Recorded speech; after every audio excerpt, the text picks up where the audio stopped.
ॐ नमो वायुपुत्राय भीमरूपाय धीमते। नमस्ते रामदूताय कामरूपाय श्रीमते।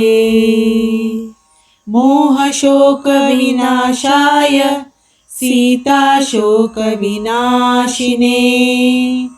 भग्नाशोकवनायास्तु दग्धलङ्काय वाग्मिने।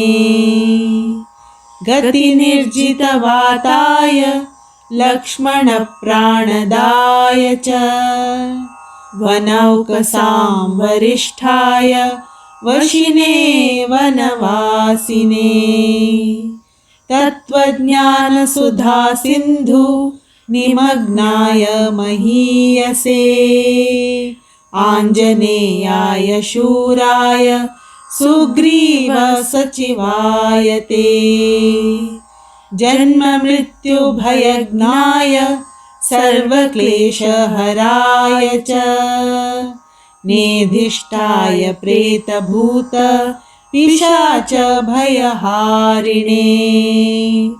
यातनानाशनायास्तु नमो मर्कटरूपिणे।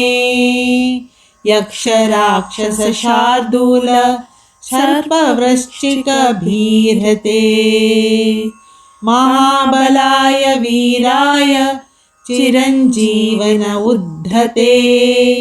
हारिणे वज्रदेहाय चोल्लङ्घितमहाब्धये। बलिनामग्रगण्याय नमो नः पाहि मारुते।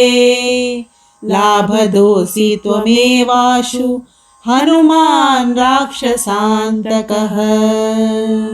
यशो जयं च मे देहि शत्रून्नाशय नाशय। स्वाश्रितानामभयदम्य एवं स्तौति मारुतिम्। हानिः कुतो भवेत् तस्य सर्वत्र विजयी भवेत्। इति श्रीवासुदेवानन्दसरस्वतीकृतं मन्त्रात्मकं श्रीमारुतिस्तोत्रम्।